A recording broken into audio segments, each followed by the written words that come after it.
Premier League weekend, which of course began with that late winner for Wolves and Adama Traore to break Fulham Hearts on Friday. The leaders, Manchester City, with 11 men, beaten by the 10 of Leeds at the Etihad. Liverpool coming from behind to win at Anfield for the first time in 9 games at home to Aston Villa. And then Chelsea went above them with a 4-1 victory at Crystal Palace. Hugely significant results earlier today. Newcastle were 1 down. They managed to get all 3 points against Burnley.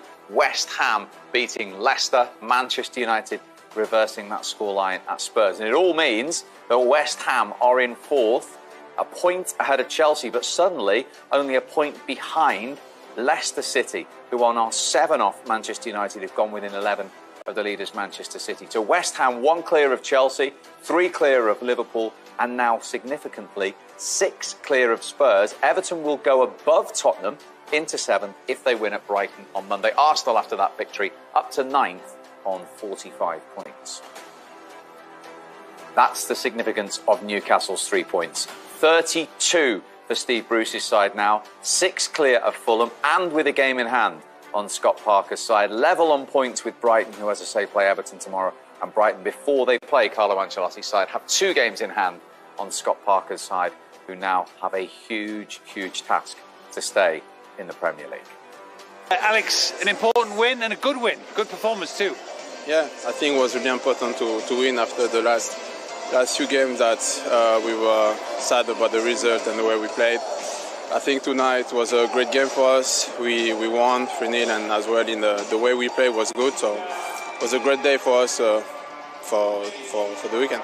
2 good goals. Always good for a striker to score goals. Yeah, always good. I missed an easy chance on Thursday, so obviously today I wanted to score, and I had a good 1v1 today, so give back the confidence, and it's good for me and for the team. The first goal was an example of the confidence that seemed to come as you knocked the passes around and got that movement going. Everybody looked like they were enjoying it after a while. Yeah, I think this is the kind of goal we have to score, and most against defend like this, compact.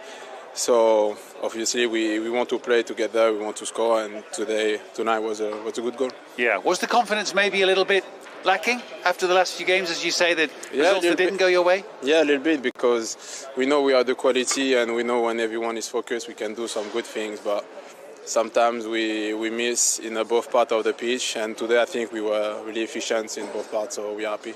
Yeah, and unfortunately another injury. I don't know how serious. Obviously you probably don't know yourself yet with Bukayo, but you're picking up a lot of injuries. It's a worry. This is the same for every team, I think.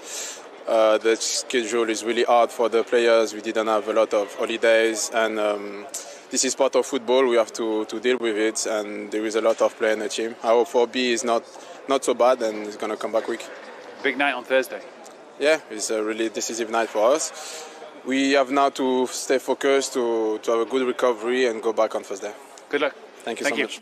So Arsenal in front, in charge at half-time at Bramall Lane, leading by a 1-0 against Sheffield United. You asked about Arsenal's attitude before the game, Paul. You've been impressed with the first half? Yeah, I think the game could have, before the start, could have gone 1 or 2 ways. Whether Sheffield United would have show up, or whether they were a little bit disappointed because they've already more or less relegated. Arsenal took advantage of that big time, started the game with loads of confidence, matched Sheffield United up in the same system, better players, better results, and they looked very comfortable in the first 45 minutes. And better football, Glenn, which was illustrated in the goal, in the build-up.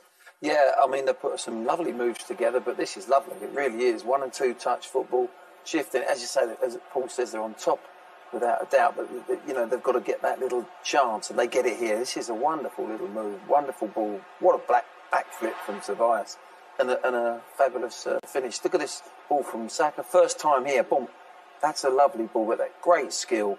Open the defence up like that. It's truly fabulous, and a great finish. It's falling to the right man. Just opens his body up, tucks it in the corner, and they've deserved it. You know, they've been so strong, haven't they? This is what you've been looking for, Gav. This is what I think. That, from a forward point of view, is probably what Arteta's looking for. That kind of like ticky-tack football around the areas, around the 18-yard box. You know, nice for inside, quick. You know what I mean? Saka playing in that little pocket, getting more involved. Sometimes we see him out wide, playing left wing back. He can play on the right, he can everywhere. But now, seeing him just playing in that little pocket, it looks like he's. But this is the problem. I mean, you know, obviously, someone like Saka who's so young, You know what I mean? He's playing in so many different positions. You know, and he should have probably just get his own designated position. Maybe that's the one for him because he looks like he's really flown in that position. All the game difficult mentally for Sheffield United in their situation to try and create opportunities. They had one through McGoldrick, didn't they? Yeah, I mean, it's a lovely little ball from Osborne here. It just drops down and he's on his left foot. That quick one in there, he's onside. McGoldrick just swivels on it, and you've seen that go in the bottom corner.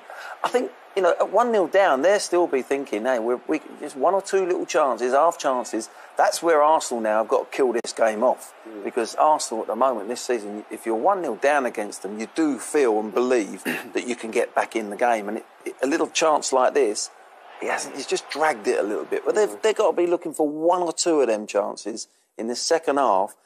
But Arsenal, as I say, they've got to finish this game. That's important, isn't it? Because Mikel Arteta's talked about game management. I mean, only in the Europa League this week they conceded in the last minute in the first leg against Slavia Prague. Yeah, listen, hopefully he would have learned from it. Hopefully the players would have learned from it. But I just think, the Gaffer's right, if you get that second goal, you can just see the heads from Sheffield United go down. There'll be more spaces. They can control the game. They can manage the game. Why it's still 1-0? You know, you never trust Arsenal's defence. No. You'd right, it's still 1-0. No. I can't believe that Sheffield United won't create number two chances. Yeah. But when you're a team like Sheffield United who are not getting enough chances, and when they get chances like we've just seen, got to take them. You know, they bought Brewster for £23 million, not really worked out, has it? You know what I mean? So that's been a disappointment for Sheffield United. But listen, we're not out of it. They're certainly not out of it, not with that Arsenal defence. And you can tell he loves to score goals. I watch him time and time again, and if he's not scoring, he does not happy. His body language, his demeanour, the way he carries himself, he's ruthless. If you give the ball and put him in the right positions, he's ruthless. At the other end of the inexperience scale, Gabriel Martinelli showed his promise. He's had his injury problems. As you said, only his fourth league start this season. His first Premier League goal in 16 months.